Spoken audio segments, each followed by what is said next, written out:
Vamos a ver nuestras Biblias en el capítulo 11 de Hebreos, versículos 23 al 26.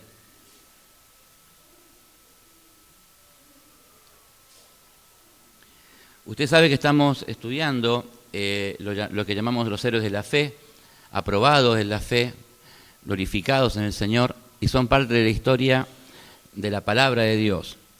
Y yo le decía esta mañana a la iglesia que la Biblia contiene, como vamos a leer hoy, etapas históricas del pueblo de Dios, y tiene muchas referencias científicas también.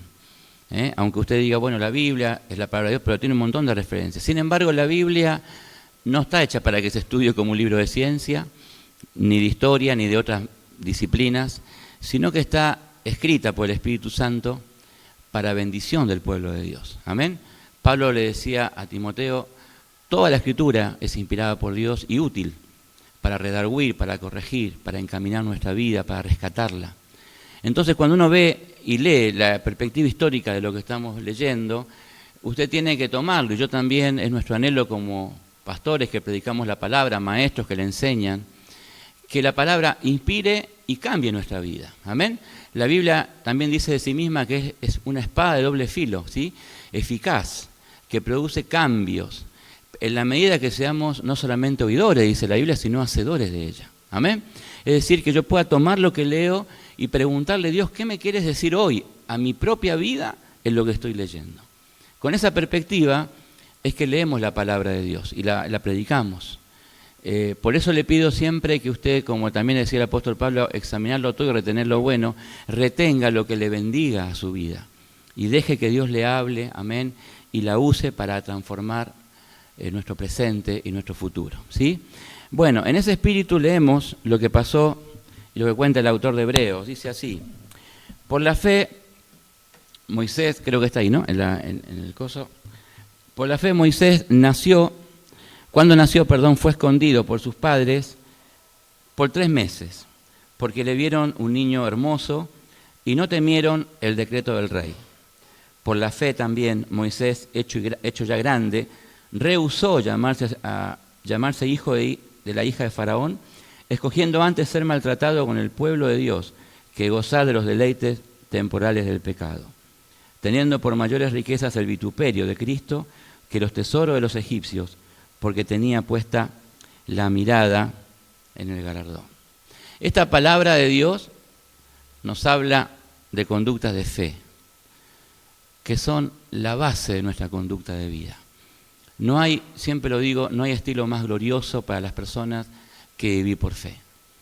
No guiarse por lo que ven mis ojos, por lo que me cuentan, aunque valiosa es el testimonio de muchas personas, sino por lo que yo creo y por lo que yo de esa manera voy a experimentar en la vida, en nuestra vida cotidiana. Acá tenemos el caso de que la gran historia de Moisés, lo que Moisés llegó a ser para el pueblo de Dios, un hombre estudiado y reconocido inclusive en el culto hebreo, y leía también que hasta en el pueblo musulmán, por el cual estamos orando también, se lo reconoce como un gran profeta. Moisés está aquí comenzando su ministerio antes que él lo supiera, y en la vida de sus padres. Porque lo que Dios va a hacer en la vida de Moisés comenzó en la fe de quienes eran sus padres. Ustedes saben que lo que se refiere aquí, los que han estudiado la historia o han visto películas de la vida de Moisés, justamente se le llama Moisés a las cunitas de los bebés, porque Moisés fue protegido por sus padres cuando una canastilla ellos la construyeron para protegerlo y soltarlo en el río, de tal manera que no fuera advertido por las autoridades de aquella nación porque lo iban a matar. Y cuando vos te pones a ver esta parte de la historia, ahí en los primeros capítulos, versículos del libro de Éxodo, te vas a dar cuenta que hay una estrategia satánica que se repite en la historia de la humanidad contra los niños. En aquel tiempo el pueblo egipcio se vio amenazado porque el pueblo de Dios había crecido y se había fortalecido. Gloria a Dios, cuando el pueblo es una amenaza, el pueblo de Dios es una amenaza para los gobernantes, ¿no? Cuando el pueblo de Dios, en los tiempos de renovación que hemos tenido y avivamiento histórico, la Iglesia de Dios ha sido instrumento para frenar la delincuencia, para frenar las drogas, para poder ser un instrumento sanador y de restauración, que llama muchas veces la atención de los gobernantes.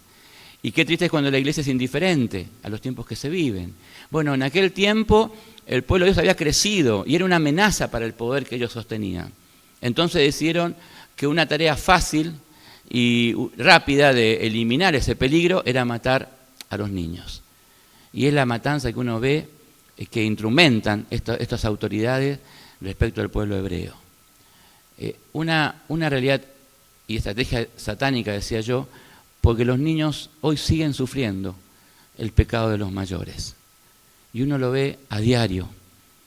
Y la otra vez mostraba la televisión que mataron a una nena, 2 chicos que fueron a asaltar y que la despedazaron prácticamente colgándola del auto con la más mínima, no mínima misericordia, sino, no sé cómo calificarlo, sino derramar lágrimas cuando uno ve en la tele. ¿Cómo se puede odiar tanto a los niños? ¿Cómo se puede odiar tanto a los niños?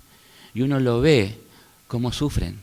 Fíjense que la ley argentina, respecto a la protección del niño, considera que uno de los parámetros más importantes de la ley es el interés superior del niño.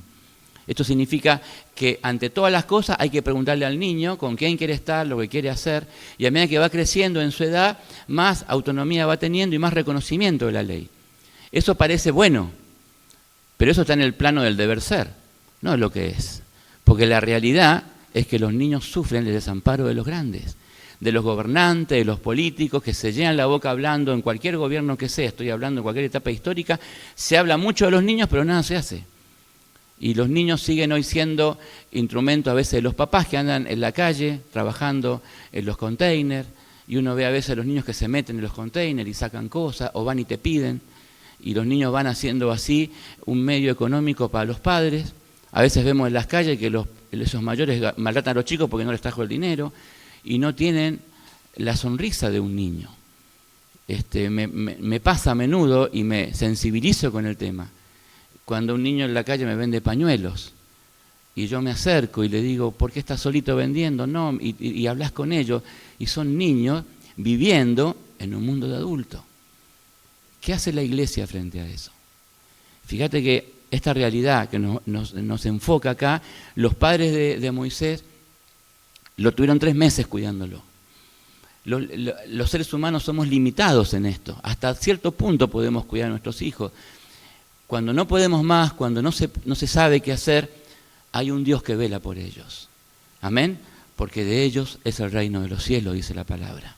Y la iglesia de Dios tiene que ser parte de esa restauración, contención que los niños necesitan. No solamente por lo que ellos necesitan, sino también porque lo que Dios va a hacer con ellos el día de mañana. Y seguramente en esos niños, y me animo a decirlo con fe, están los futuros misioneros de la iglesia, acá cerca, en el barrio, en las calles, en las plazas. Yo mismo soy testimonio de esto. Se los contaba en la mañana y quizás sea reiterativo en contarles esto, pero yo vivía ahí en Caballito, en la calle Bogotá 900, ahí en el barrio de Capital, y tenía 12 años tenía, y vivía en un hogar, vivía en el hogar de mis padres que era un infierno, se peleaban todo el tiempo, se pegaban mis padres, se decían cosas, y yo formaba parte desde niño de esa realidad y tenía ganas de irme de casa. De hecho busqué hacerlo, pero era muy niño. Y yo me acuerdo que pasaba por la puerta del templo, ahí en la calle Bogotá 800, la iglesia bautista de Caballito, y siempre veía que en la puerta se saludaban todos, y los domingos a la mañana me mandaban a comprar el pan, o las pastas, qué sé yo, viste lo que se compra al mediodía los domingos, y estaba lleno de gente en la puerta, y yo pasaba con la bolsa y a mí me molestaba pasar por en medio de ellos, porque yo decía, son todos hipócritas, son todos falsos, fallutos. Yo los veía que se reían, que se saludaban, y yo pasaba por el medio y hasta alguno habré codiado para que me dejen pasar. Viste que a veces la gente se molesta en la calle, que yo siempre cuido eso cuando estoy en la calle saludando a otros, que no molestar a alguien, a un vecino, pero en realidad yo lo que quería era ser parte de eso. Por eso me ponía así. De tal forma que la primera vez que me invitan a la iglesia fue para un almuerzo que la iglesia estaba de aniversario, en un mes de septiembre, que cumplía años la iglesia, y hacía un almuerzo en común, y me acuerdo que me invitan a comer milanesas, fuimos con mis hermanas, y había una joven que atendió a mis hermanas, yo era más grande, y me enamoró la iglesia. la comunidad de amor, de compañerismo, de contención. Me hice amigos enseguida y nunca más me fui a la iglesia. A pesar de mis vaivenes en la adolescencia, que me aparté, después volvía, nunca me aparté de la iglesia. Y a esta ya conocí a mi esposa, mis amigos. En fin, la iglesia de Dios tiene mucho que dar a la infancia. Y fíjense que yo era uno de los que pasaba por la puerta y después fui líder de jóvenes, de evangelismo, después fui pastor, ayudando a jóvenes también. O sea, en los niños hay un gran potencial porque son parte del reino de Dios. Y si en ellos les sembramos la palabra, nunca va a volver vacía. Por eso los padres de Moisés, imagínate, lo mandan en esa canastilla, no lo mandan al río, lo mandan por la fe. ¿A quién lo dejaron? En las manos de Dios. Nosotros acá presentamos a nuestros niños a Dios y tenemos el desafío de contenerlos y de seguir desarrollando en ellos esta fe, porque sabemos que además va a volver en bendición. Imagínate Moisés. Vos fíjate que en aquel tiempo las autoridades egipcias querían matar a los niños hebreos y Dios utiliza estas medidas de gobierno que contradicen nuestra fe, que contradicen el amor de Dios, tan maliciosas, ¿no? Tan soberbias, por así calificarla, y Dios usa esa medida de los egipcios para colocar a un niño hebreo en el centro mismo del palacio, que aprendiera las leyes, que se formara, que se educara con la mejor educación que había en el mundo, con la mejor formación académica y todo lo que se pudiera requerir de un niño, se forma ahí mismo. ¿Por qué? Porque Dios nunca deja de ser soberano y siempre va a usar aún la malicia de los hombres, amén, para bendecir al pueblo de Dios y para extender su reino. ¿Usted lo cree esto? En tiempos donde hay incertidumbre, donde uno dice, hey, ¿qué va a pasar en el país? ¿Qué va a pasar lo otro? La iglesia de Dios tiene que poner los pies sobre la tierra, pero tiene que orar y tiene que buscar la dirección de Dios para que Dios, a pesar de eso, utilice lo que está ocurriendo en tu propia vida y aún en el país para bendición. Esto es lo que nos testifica la Biblia en un montón de pasajes, porque Dios dice que toda rodilla se doblará delante del Señor. Amén. Y todo esto es posible para un Dios que todo lo puede, para el cual nada es imposible. Entonces, bueno, esta parte de los niños lo ponemos acá en las manos de Dios. Y ayer estábamos con la iglesia hablando, con el grupo de hermanos, para poder ir a ganar esos niños que están en las calles, como hablábamos hoy hace un ratito, y también para los niños de las plazas, que son los que habitan en este barrio, los que viven acá. Porque a veces pensamos que no hay niños, pero hay muchos hogares con niños que sufren la soledad que no se percibe a simple vista.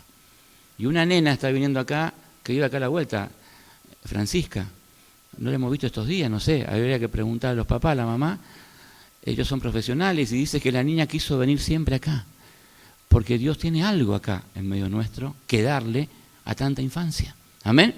Entonces, le pido en el nombre de Jesús que se ponga a tono con esto y tal vez Dios le esté llamando para que podamos ser instrumentos de su gloria. Vamos a hablar un poco de esto. Porque la segunda parte que les quiero hablar es de Moisés. Ya Moisés dice la Biblia, ya grande, Pablo dice, cuando habla de su vida, yo cuando era niño pensaba cosas como niño, y cuando ya fui grande, pensé como grande, ¿no? Parece que fue una redundancia, pero es un mensaje para la madurez de las personas, ¿no? No dejar de ser como un niño. Moisés se crea en ese ambiente, y cuando ya es grande, toma dos decisiones muy importantes, que son propias de las personas que amamos a Dios y que queremos servirle y seguirle. La primera de ellas es, rehusó llamarse como la hija de Faraón. Moisés se cría en el palacio egipcio, pero Moisés no era egipcio. Y él, entiendo como persona que era, sujeto a pasiones como también nosotros, Moisés crece con un problema de identidad. Yo no soy este egipcio, soy hebreo. Y eso es la semilla que va a germinar en su corazón. ¿Para qué? Para no seguir viviendo en la comodidad de lo que estaba, sino para elegir por sí mismo ir a buscar a su pueblo, a los que estaban siendo esclavos, a lo que Dios le quería mostrar en ese tiempo histórico. Dos decisiones importantes que tienen que ver con salir del área de confort en la que a veces nos encontramos. Porque ser cristiano evangélico y servir a Dios es molesto. Es molesto. Contradice nuestro cansancio, contradice nuestra cultura, nuestro estudio, nuestra experiencia. Salir a la calle, de repente tener que ayudar a gente necesitada, Ayer estuve con un hombre que le llevé una comida y tenía las uñas de 1 centímetro, sucias, y tenía hambre. Y yo le dije, vamos a lavar tus manos. Bueno, me dice, se lavó las manos y después le tuve que cortar las uñas para poder comer. Si usted dice, ¿te encantó hacerlo? Te diría que no, pero lo hago por amor, lo hice por amor y me sentí feliz de poder hacerlo.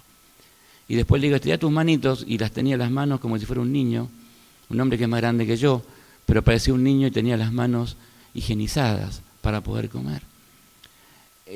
Salir a la necesidad de la gente contradice nuestras normas de conducta, porque estamos acostumbrados. Me acuerdo siempre con mi esposa cuando salimos, Dios nos llamó a trabajar en el barrio de Valvanera, que estamos trabajando todavía, y se rescató mucha gente.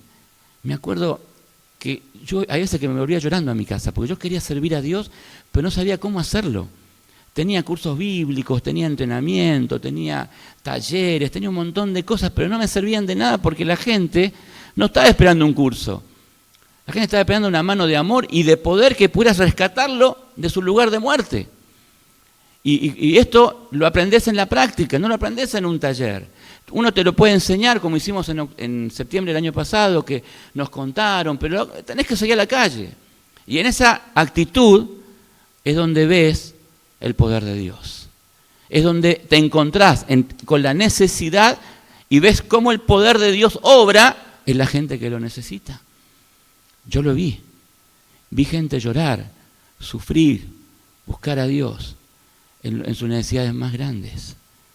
Por eso le dijimos a esta joven que nos visita hoy que Dios va a hacer su obra en su vida y en su familia.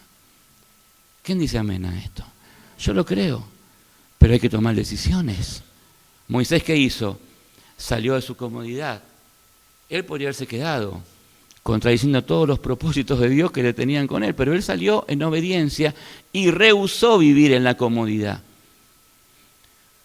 Esto es lo que la iglesia de Dios necesita. Una vez, hace unos años, no muchos, hablé con un pastor muy reconocido de la obra bautista. Un pastor que era en los congresos de pastores, congresos de jóvenes, era escuchado por multitudes. Este pastor yo siempre lo admiré por su facilidad en el mensaje, la predicación, y además porque compartimos el mismo gusto futbolístico. Hablábamos del mismo club. No le voy a decir cuál es, ustedes saben. Estábamos ahí. Y él me contaba que después de muchos años de ministerio, hubo un tiempo donde él perdió la pasión que tenía por el servicio a Dios. La pasión por estar trabajando en la obra, predicando. Y me dijo él, y me contaba, fue un momento muy oscuro de mi ministerio. No se lo deseo a nadie. Él me decía, me sentí muy mal. Claro, uno se pregunta, ¿uno puede perder la pasión por lo que hace? Pablo le decía a Timoteo, no descuides el don que te fue dado. Porque la Biblia nos dice en Romanos que irrevocable es el don de Dios, ¿sí? O sea, Dios no te lo va a sacar, lo va a dejar en tus manos, pero si vos no lo usas, si vos te quedás quieto, si vos mantenés tu área de confort, estás tranquilo, nadie te va a decir nada. Pero todo ese fuego interior, toda esa pasión, se puede enfriar y se va perdiendo.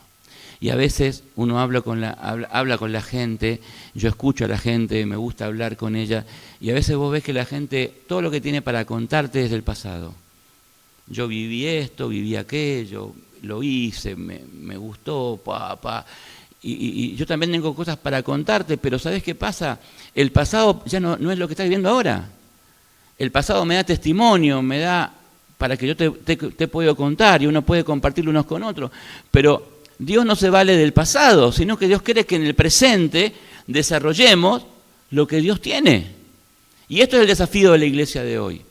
El cuidado de no perder la pasión de salir a la gente que necesita, pero también el cuidado, ¿no es cierto?, de estar viviendo en este presente la experiencia con Dios que me permita vivir esto que vivió Moisés. Él vivió ya de grande y decidió hacer lo que hacía. ¿Por qué? Porque Dios habitaba en su corazón. Moisés, usted conoce la historia, se va a equivocar.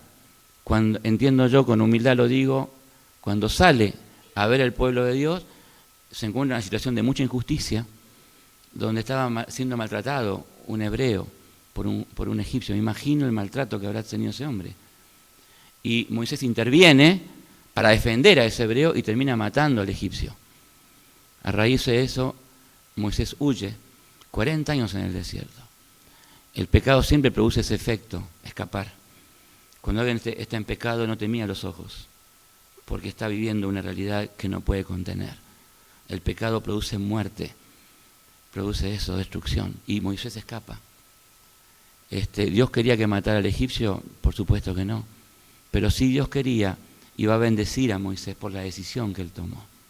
Siempre voy a decir lo mismo, y esto se debe no al mérito humano, sino a la gracia de Dios. Dios va a usar tu pecado y aún el mío, para que siendo restaurado podamos ser instrumentos de su gloria. Amén. Y no quedarnos en la condenación y en la culpa por la cual Cristo murió. Porque enseñanza tenemos acá que Moisés tenía un galardón para el cual dirigirse y para el cual mirar. Ahí tenemos a un Moisés entonces que decide, que se equivoca y tiene que ir al desierto. En el desierto, 40 años es mucho tiempo. ¿Quién se acuerda de alguien después de 40 años? Dice la Biblia que ya habían fallecido las personas que lo buscaban. Moisés tenía problema de identidad porque en el desierto iba a estar con un sacerdote de Madián que él no pertenecía a ese pueblo. Su problema de identidad iba a continuar también en el desierto. Nada más que le iba a agregar que te iba a tener antecedentes penales, que tampoco nadie conocía. Todo eso en la vida de Moisés.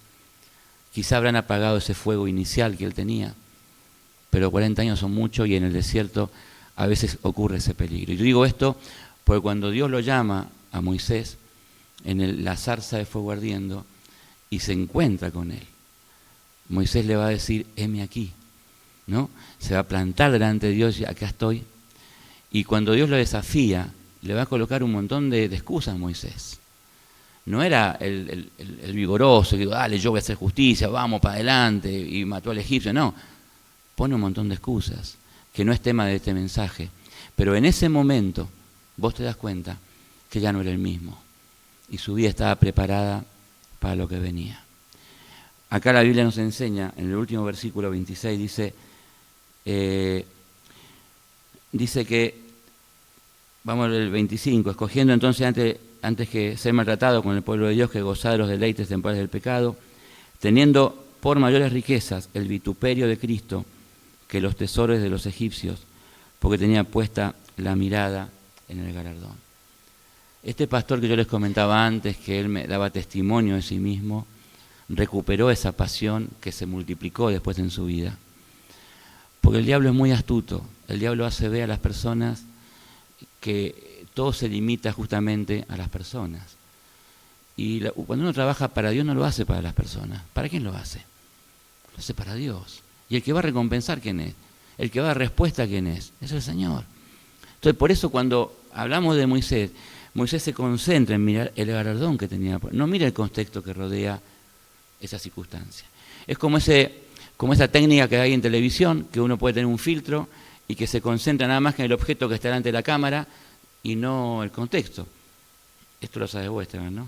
Es así. Son cosas de televisión, de producción, de películas. Esas técnicas nos enseñan algo de lo que estamos leyendo. Que Moisés tenía adelante solamente el galardón que Dios le iba a dar. No a las personas, no a los contextos económicos de iglesia, sino la mirada puesta en lo que Dios estaba mostrándole. Vamos a leer un poquito más, y me voy ya, no vamos a estar mucho más, Éxodo capítulo 3, y vemos la última parte, que tiene que ver con el llamado de Moisés. Lo buscamos ahí, si tenemos Biblia. Moisés, apacentando las ovejas de Jetro, su suegro, que decía que era un gran hombre, se nota de él, sacerdote de Madián, llevó las ovejas a través del desierto y llegó hasta Horeb, monte de Dios. Y se le apareció el ángel de Jehová en una llama de fuego en medio de una zarza. Y él miró y vio que la zarza ardía en fuego y la zarza no se consumía. Entonces Moisés dijo, iré yo y veré qué está pasando acá, esta gran visión, por qué causa la zarza no se quema. Y viendo Jehová que él iba a ver, lo llamó Dios en medio de la zarza y dijo, Moisés, Moisés, y él respondió, heme aquí. Esta historia la conocemos. Cuando Moisés decide ir, decisión de vida, cuando yo decido hacer lo que Dios me dice, escucha el llamado de Dios. Mira, tú y yo podemos ser un don nadie para mucha gente. En tu trabajo, tus vecinos, tu familia. A lo mejor somos un don nadie, pero para Dios no somos un don nadie. Amén. Para Dios tenemos nombre y apellido. Porque identidad tenemos en el Señor, y ahí Moisés se va a encontrar con su identidad de vida, la que no tenía ni en Madián ni en Egipto, la va a encontrar acá delante de Dios. Y Dios lo llama por su nombre. ¿Quién se acordaba de él después de tantos años? El Señor nunca se olvida de sus hijos. Reitero, no somos un don nadie para el Señor. Guarda si el diablo alguna vez te lo hizo creer, que no valés, que no servís, que no importás. Para Dios somos todos importantes. Por eso la Biblia nos enseña, Jesús, mira a tu superior, el apóstol Pablo, mira a tu prójimo como superior a vos mismo. Guarda con creerte algo más que otro. Para Dios somos todos iguales. Aunque esté predicando acá, o esté sentado ahí, o estemos haciendo cualquier cosa. Lo importante no es lo que hacemos, sino lo que somos. Amén. Hijos de Dios. Y cuando Moisés es llamado por Dios, se presenta y le dice el planteo de la entrega. Heme aquí. Acá estoy, Señor. Acá estoy para recuperar mi identidad, mi propósito y cumplir lo que tú tienes para mí. Y termino diciendo esto cuando Dios se entrevista con Moisés. Moisés le pregunta, ¿cómo? Yo voy a ir a mi pueblo, voy a volver allá después de tantos años que nadie se acuerda de mí y voy a venir a libertarlo frente a las autoridades. Un desafío terriblemente titánico, ¿no? Superador. ¿Y qué le voy a decir yo? ¿No? Ese planteo lo he escuchado muchas veces en el pueblo de Dios. Vamos a hacer esto, pero tenemos esto, tenemos lo otro, hay que hacer esto, hay que prepararnos, amén, hay que hacer esto, amén, todo amén tenemos. Pero ¿dónde estamos? Nos quedamos ahí. Cuando Dios le plantea este diálogo, Dios le dice, mira, vos decirle al pueblo que yo soy el que soy. Ese es mi nombre. Yo no tengo un nombre y se puso otro nombre. Me gusta esta respuesta de Dios porque le dice, yo soy el verbo. Le responde un verbo, yo soy el que soy. En la iglesia de Dios tiene este desafío. No tenemos el nombre, podemos llamarnos como sea, pero somos la iglesia del Dios viviente. ¿Sí? El verbo encarnado en Jesús. Somos vida. No somos una religión. No somos un pueblo que tiene una doctrina, que cultiva experiencias, que tiene toda una historia para poder enseñar. No, somos vida. Y esa vida está en nosotros, en el Espíritu Santo de Dios, y nos impulsa a poder transmitirla a otros que están esperando algo, que alguien se ocupe de ellos, que lave sus manos, que corte sus uñas, no sé, que haga algo para demostrarle amor, el amor que Dios tiene. Eso es. No hay otro misterio en esto. Por eso cuando Moisés le dice, heme aquí, ya estaba jugado y va a obedecerle. Y la historia después gloriosa la conocemos, la escucharemos en otros mensajes. Es lo que viene. Pero todo nace aquí. Nosotros podemos tener un glorioso pasado, pero si no tenemos presente, no tenemos futuro. Y esto es lo que Dios quiere despertarnos en la iglesia que vivimos. Yo le pedí a Luis esta canción que escuché en la década del 90, un tiempo de crisis en mi vida, un tiempo de dolor, un tiempo de sequedad, un tiempo de desierto, como lo que pasó a este pastor, como lo que han pasado a tanta gente. Y me identifiqué con esa letra en aquel momento y nunca la olvidé. De vez en cuando la canto. Y que le dice a Dios, Señor, sumérgeme en el río de tu espíritu. Yo quiero volver a sentir la pasión que tenía, tener la visión que tenía y no detenerme, no frenar la marcha que Dios quiere darme, ni por mí ni por otros, sino ser instrumento de Dios para que Él pueda llevarme a esa meta, donde hay un galardón que nos está esperando. Porque algún día Dios le dirá a la humanidad dos cosas. O le dirá, sal de mí, hacedores de maldad. O nos dirá, amén, bienvenido, fiel siervo, este es tu lugar, esta es tu corona. Y sueño con que tal vez en el cielo esté mucha gente que nosotros hayamos llevado. Y que tal vez nos digan, yo estoy acá porque vos me predicaste, porque vos me trajiste. Soñamos con eso. Y anhelo vivirlo. Termino con esto ahora sí. Pero terminar, el Espíritu Santo me está diciendo cosas, pero cuando Moisés llega a la zarza ardiendo, le llama la atención. ¿Sabe lo que significa la zarza ardiendo en el tiempo que hoy vivimos? Los llamados de atención que Dios nos hace. Yo tuve un llamado de atención este año con mi salud y no lo voy a olvidar jamás. Dios me dijo, mirá Gastón, que la vida aquí en la tierra no es eterna. Aunque vos hagas deporte, vayas y vengas, trabajes todo el día, guarda. Y Dios me frenó y me dijo, y tuve miedo de que mi vida se perdiera así intrascendentemente. Yo quiero vivir más cosas de parte de Dios. No solamente quiero ver a mis nietos crecer, sino quiero hacer la obra que Dios tiene.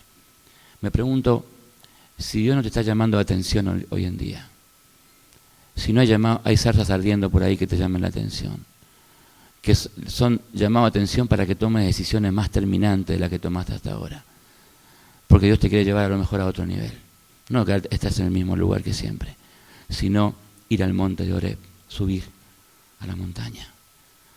La zarza estaba ahí arriba, no estaba abajo, estaba ahí arriba. Y para llegar ahí hay que tomar decisiones. Por eso Moisés dijo, iré yo. Y él fue. Los llamados a atención que Dios nos hace son estos. Así que si vos estás sorprendido por algo, triste, enojado, lo que fuera, guarda que a lo mejor Dios te está llamando a atención para que no sigas como hasta ahora, sino puedas vivir lo que Él quiere. Amén.